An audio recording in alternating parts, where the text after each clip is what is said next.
Hello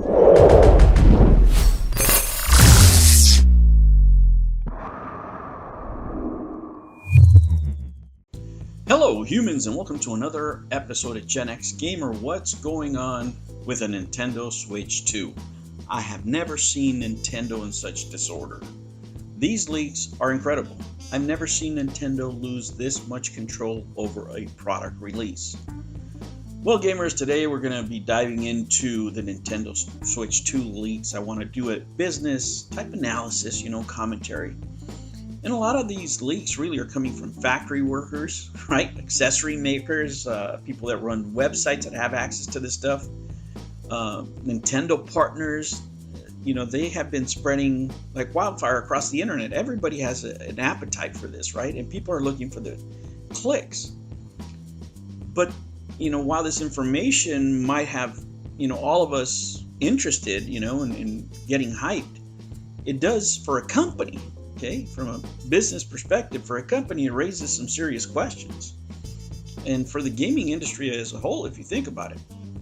Now, first, let's talk about the damages that leaks can do to companies like Nintendo, right? First of all, they can derail product launches that have been prepared for months and years, and money that you've already spent, right? Remember, these companies invest millions in R&D, marketing strategies, and timing their announcements to create the maximum amount of hype depending on, when they want to release these products. When these leaks happen, all that goes out the window, really. Think of it sort of this way, right?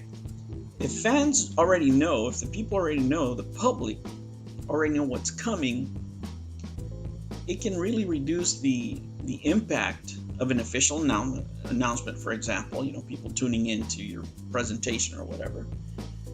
And it turns the excitement that you have for a product more into just like confirmation of what you thought, right? You don't have any of those jaw-dropping moments that we used to have, back in yesteryear. On top of that, you have several issues, as a business. Right? Number one is competitor advantage, right? This gives an edge to your competitors because they know what you're going to be putting out, and they're starting to get leaks of what you're working on so they can one-up you in certain areas, whatever they learn, right? Two is you lose trust in these partners. Maybe you have these partnerships for a long time, and all of a sudden every time you try to do, another accessory with these people, you have these kind of problems. Well, it takes time to develop these partnerships, right? So all that trust, all that effort you've been building over the years goes right out the window. And not to even mention the financial impact, right? Leaks can cause confusion about your product specs. Maybe people make, bad decisions because they think something that's coming out isn't. Maybe the leak was from a prototype and not from the real item. All that stuff can really hurt your product launch. And leaks also, like I said, they hurt your advertising and PR. And these companies spend a lot of money in that. Let me tell you, it's just not a production problem.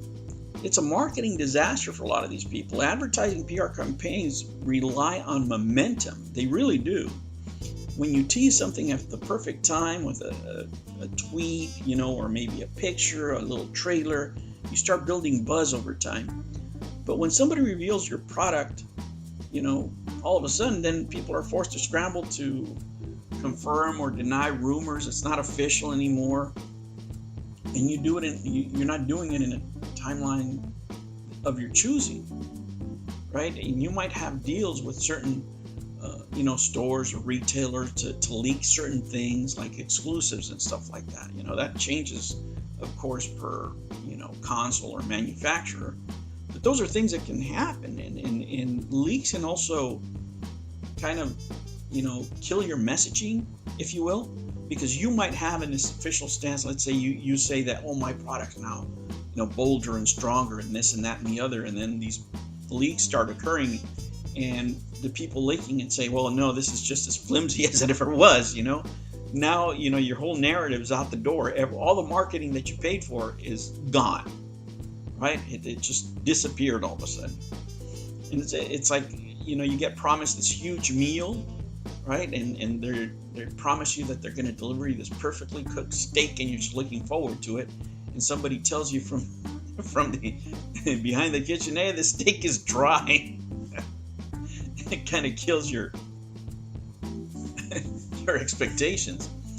But you compare that to what we had, right? And when I tell you sometimes, and I've said this before, technology doesn't necessarily make things better. When you compare, right, to what we had in the 80s and 90s, like if we take a trip back in time to the 80s and 90s, leaks back then were completely different, right? Like there was no social media, right? So the best you could get maybe is in a Japanese magazine or something like that. You would get something like niche magazines, word of mouth, and leaks did happen, right? But they were not as damaging because the information didn't spread as fast.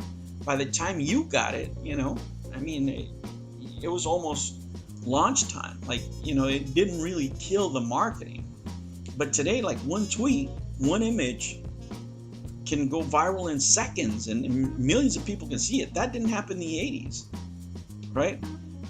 You didn't get like a console prototype picture and it was, distributed to the newspapers and stuff like that. Back then, companies had more control. And now it's like trying to hold sand in your hands. You just can't do it, right? But let's say that you're, running a company and it may not be video games, right? But it could be, in other areas. There are things you can do, right? You just don't have to sit there and let it be done. A company as powerful as Nintendo, I believe, maybe wants some of this stuff out, right? So what can you do? Number one, stronger NDAs. Stronger NDAs where you can sue the living crap out of anybody. So then when you get into these situations with these manufacturers, these partners or whatever, every time they make a mistake, it's going to cost them money. You get to recoup the money that you've invested in your marketing or advertising or whatever it is, right? The other things you can do is when you distributed stuff, right? You can use digital watermarking, right? You can embed subtle watermarks or messages or unique markers into all your internal documents. So whenever they leak, you know exactly where they came from. The other thing you have to do is limit outsourcing. When you're building in China, what are you going to do? But there's some things you may want to keep close to the vest, right? Outsourcing is really necessary in most cases, but in-house projects, that kind of stuff you want to keep in-house. You really do, because the risk of putting it to third parties, that's where you get most of your leads. The other is controlled communication. Only share details with trusted partners on a need-to-know basis, right? Make sure that emails aren't being shared, that everybody knows that this is confidential. Have the disclaimers on the emails, even though nobody follows them. But with a good NDA, that could build your case when somebody, does something to hurt your company.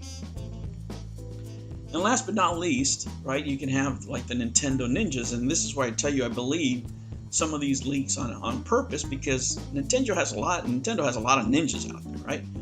Companies actively monitor forums, social media, marketplaces to detect any early leaks. So if these leaks got out there, they could have done something if they wanted to, but they've chosen not to, right? So that could tell you a lot about, what Nintendo feels about the leaks themselves. I can tell you something myself, is that I'm really not hyped for this product. Having the controllers be a mouse is not a biggie for me. I'm more excited about other products. I'm more excited about the My Arcade so far, but it doesn't do it for me. I need to see more. I need to see more product. I need to see something that's going to convince me to spend, whatever, $400, $500 on this thing. That as of now, I'd rather buy an arcade product or something else, something more retro, right? Because this right now seems more of the same. For me, these leaks are not doing it, even though the rest of the internet is going crazy. All right, guys, listen, I hope you got a different point of view. This is not common content, right? People usually talk about leaks and where they come from, this and that and the other. I want always dig a little deeper, right? Be a little bit more eccentric with my content and give you a different take, maybe things that you haven't thought about. Thank you for watching. Thank you for coming. Make sure you subscribe. Make sure you like. If you want to get these videos early, become a member and you'll see them as soon as I'm posting. All right, humans, I'll catch you on the next one. Take care. New videos every Monday and Sunday. Thank you for joining me on another episode of the Gen X Gamer. Remember to like and subscribe, click that notification bell, and remember, never ever be afraid to be happy. I'll catch you on the next one. Take care.